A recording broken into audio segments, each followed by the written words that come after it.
जी अस्सलाम वालेकुम। आज मैं टिकटॉक पे ऐसे स्क्रॉल कर रही थी, ऐसे देख रही थी, तो मुझे एक ब्रॉड पे जाने का इत्तेफाक हो गया और मैंने वहाँ पे एक नौजवान लड़का था, अब तो नहीं है वो, उसकी दास्तान सुनी। एक ऐसी हकीकत पर आज मैं बात करने जा रही हूँ जिसे सुनकर दिल मेरा परेशान हुआ और मैं सोचने पर मजबूर भी हो गई कि ये सब क्या है।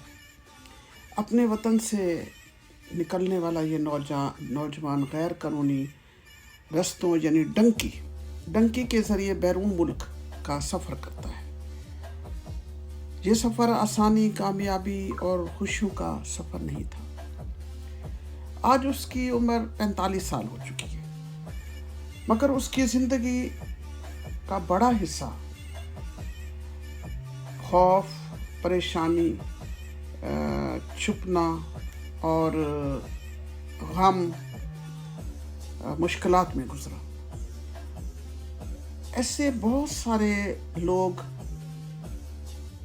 इस तरह गिरफ्तार हो जाते हैं, रास्तों में इनको पकड़ लिया जाता है, जेलों में डाल दिए जाते हैं, सख्त मुशक्क़त करवाई जाती है और जंगलों में और वीरान इलाकों में वो रहने पर मजबूर होते हैं और बाज़ तो अपने ख़ानदानों से बरसों तक मिल भी नहीं पाते। जैसे कि ये बता रहा था, 17 साल से मेरे पास सिम भी नहीं है, मेरे पास राब्ता भी नहीं है, मेरा किसी से कोई ताल्लुक़ भी नहीं रहा और हमें उन्होंने एक डिवाइस दी हुई है, उस डिवाइस के ज़रिए मैं अपनी टिकटॉक चला लेता हूँ, अदरवाइज़ हमारे पास और कोई नंबर या किसी से बात करने का तरीका नहीं है। अच्छा, अब सवाल ये होता सामने आ रहा है मेरे जहन में कि लोग डंकी क्यों लगाते हैं? गुर्बत से तंग होते हैं, गुर्बत से निकलने के लिए मेरे जहन में जो सवाल आ रहे हैं, बेहतर रोज़गार की तलाश, बच्चों के रोशन मुस्तकबिल के लिए या अपने मुस्तकबिल के लिए, दूसरों को कामयाब देखकर सोचते हैं कि हम भी ऐसे बन जाएं। जल्द अमीर बनने का ख्वाब भी उनकी ज़िंदगी में आ जाता है, लेकिन हर ख्वाब हकीकत नहीं होता। मैं जो आपको बात समझा रही हूँ, यकीनन आप मेरी बात को अंडरस्टैंड कर रहे होंगे कि हर ख्वाब हकीकत नहीं होता।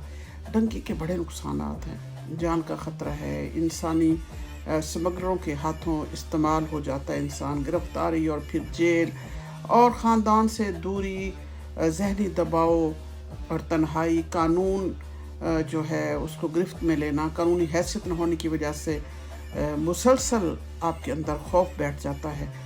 कानूनी तरीके से जाने के बड़े फ़ायदे हैं। अगर आप ये काम ना करें और कानूनी तरीके से चले जाएं तो इज़्ज़त और तहफ़्फ़ुज़ सबसे पहले आता है, कानूनी हकूक़ हैं, बेहतर रोज़गार के मौक़े हैं, ख़ानदान के साथ सुकून की ज़िंदगी है, मुस्तक़बिल की मंसूबा बंदी में आसानी होती है। दोस्तों, एक बात जो मुझे बहुत सोचने पर मजबूर कर रही है, दुनिया में ऐसे लोग भी हैं जो एक वक्त की रोटी को तरसते हैं। कहीं बच्चे भूख से रो रहे हैं और कहीं खाने की इतनी फरावानी है कि बचा हुआ खाना कचरे में फेंक दिया जाता है। कनाडा, अमेरिका और दूसरे तरक्की याफ्ता ममालिक में अक्सर घरों में खाना बच जाता है, जबकि दुनिया के कई हिस्सों में लोग एक निवाले के लिए दुआएं मांग रहे होते हैं कि हमें खाना मिल जाए। हमें चाहिए कि अल्लाह की नेमतों की कद्र करें, खाने को ज़ाया ना करें और जहाँ मुमकिन हो ज़रूरतमंदों तक पहुँचाएँ। आखिर में बस इतना कहूँगी कि ख्वाब ज़रूर देखें, ख्वाब से आपको कोई मना नहीं कर रहा, लेकिन ख्वाबों के ताबीर के लिए सही और कानूनी रास्ता इख्तियार करें, क्योंकि शॉर्टकट हमेशा मंजिल से आपको दूर कर देता है। बाज़ औक़ात पूरी ज़िंदगी रास्ता बदल देती है आपकी। और अल्लाह ताला हम सबको सही फ़ैसले करने की तौफ़ीक़ अता फ़रमाए और अपने वतन, अपने ख़ानदान और अपनी नेमतों की कदर करने की तौफ़ीक़ अता फ़रमाए। आपकी इस बारे में क्या राय है? क्या ये सही था? आज मैंने सुना और कमेंट्स में ज़रूर बताइएगा। मैंने उनको कहा है कि मैं व्लॉग बनाती हूँ और आज मैंने आप पे व्लॉग बनाना है कि आप किस तरह परेशान हैं और आप डंकी लगा कर गए हैं। आज वो पत्तों का लिबास पहनने पर मजबूर है, दरख्त के अंदर रिहाइश रखने पर मजबूर है। सोच रही हूँ और हैरान बैठी हूँ कि ये सब क्या है। कहीं क्या अल्लाह की रहमतें हैं और कहीं क्या अल्लाह की तरफ से सज़ाएं हैं। ये है बुरा कर बुरा होगा। उन्होंने गलत काम किया, शॉर्ट कट ढूंढा और उनको सज़ा मिल रही है। लेकिन मैं समझती हूँ कि अल्लाह माफ़ करने वाला है। आप माफ़ी मांगिए, अल्लाह माफ़ कर देगा और आने वाला वक्त आपके लिए बेहतरीन होगा। बकिया ज़िंदगी आपकी सुकून से गुजरेगी। जो गुज़र गया उसे भूल के नए ज़िंदगी की तरफ कदम बढ़ जाएगा।